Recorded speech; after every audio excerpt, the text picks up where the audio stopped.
So there's going to be a lot of people talking Purdy MVP. I don't think so. I think it's somebody else in the 49ers that we haven't talked about yet.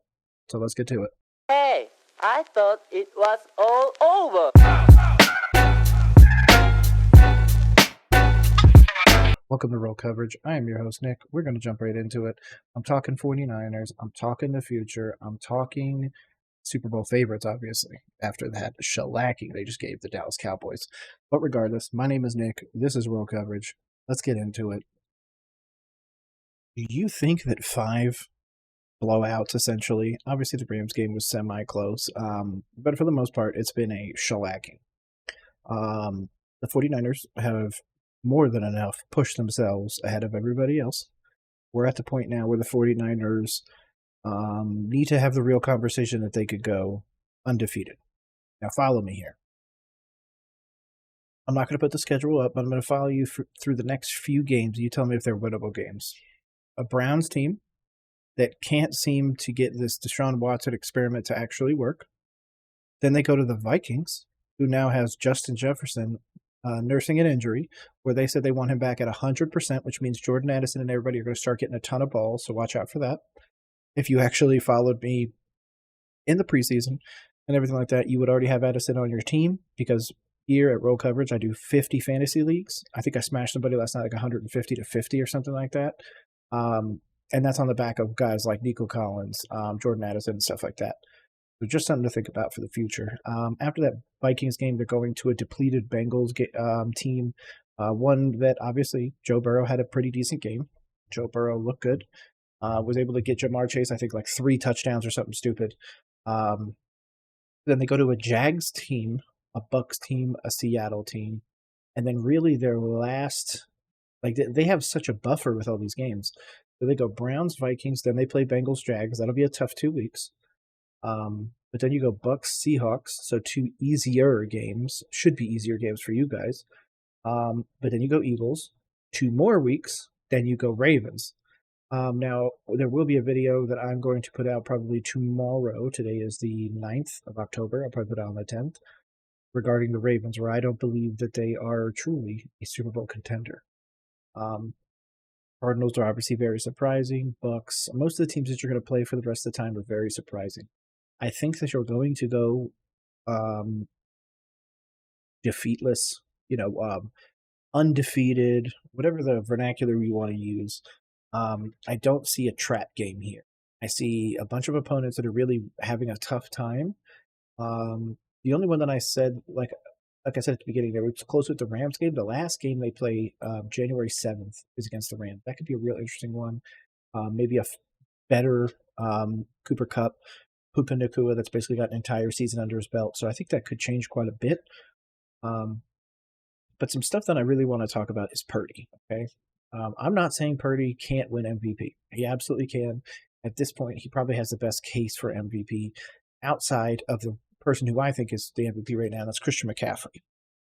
Christian McCaffrey, 99 carries, 510 yards, 5.2 on average, 7 touchdowns, a fumble, though, and a lost fumble. So that's going to hurt Christian McCaffrey when you're going against a guy that's 98 of 136 for 72.1% completion, 1,200 yards, 9.3 on average, 250 yards a game, 9 touchdowns, no interceptions, and he's taken 8 sacks with a 123.1 rating.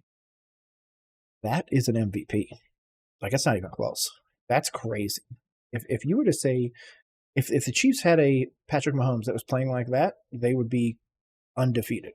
If they had the Eagles had a Jalen Hurts playing like that, they'd be undefeated. The only one that I could say that, to be honest, is really making me second guess this Brock Purdy for MVP decision is the Texans' new quarterback, Stroud. I'm checking up his stats. Yeah, so he has, let's see. Sorry. Purdy has 1,271 in yards. He has 1,461, but he only has 7 touchdowns. 98.4 rating, though. Obviously, we could play the what-if game all you want.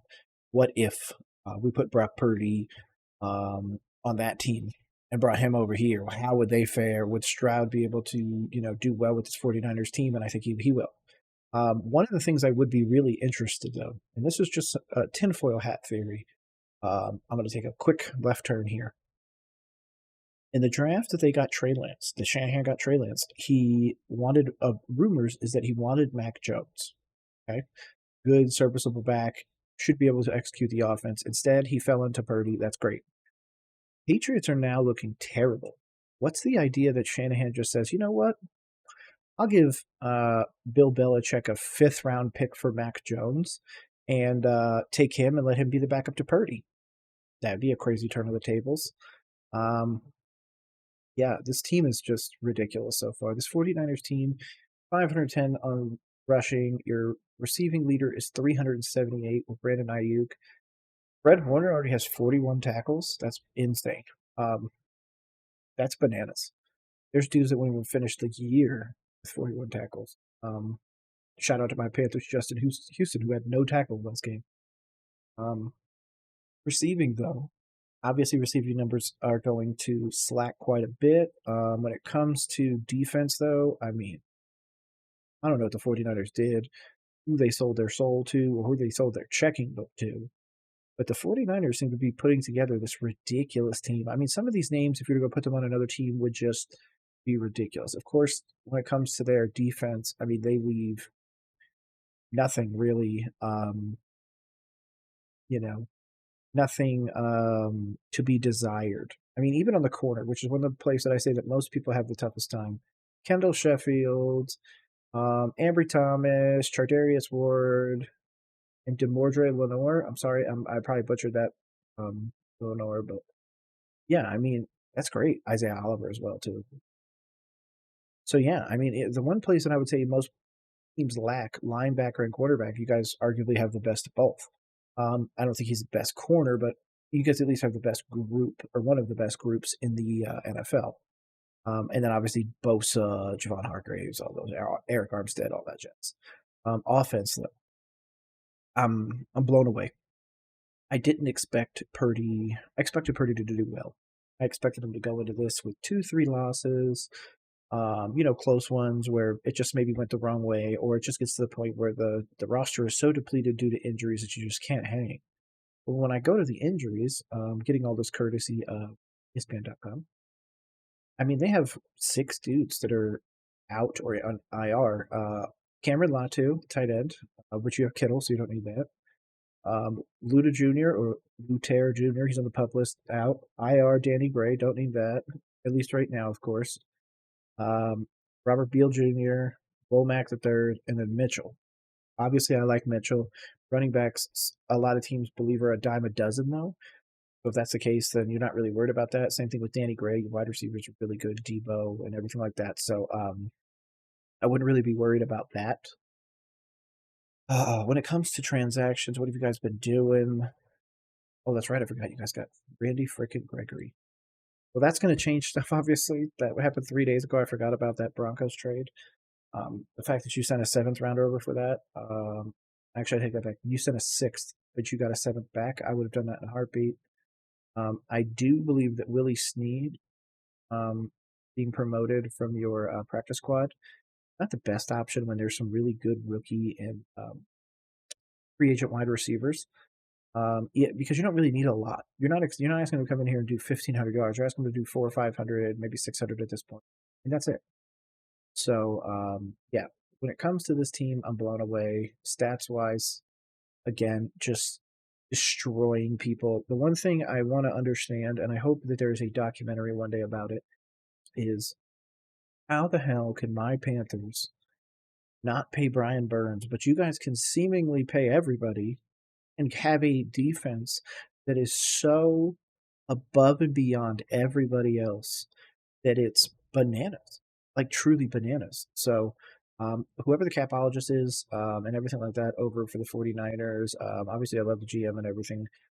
Coach, the whole thing in the Niners is primo. But obviously, again, I would still keep your eyes open for the future about what you're going to do as a backup at quarterback, because I don't think that Darnold is him. He's obviously serviceable, but if Brock Purdy goes down, you need a real solution at quarterback. Mac Jones could be that solution, so just something to think about. This is Nick. We are Roll Coverage. Putting out more videos every day. If you guys want to check us out, we are Roll Coverage Pod on Twitter and X, and Roll Coverage on YouTube. Yeah, we're here putting out more and more as best we can. So, I'm an MBA student, so it might not be as consistent, but I'm trying to do my best. But regardless, I'm just happy to talk ball. I'm happy to talk to everybody, and I wish everybody the best. Hope you enjoy your night. Take a well coverage. We're out.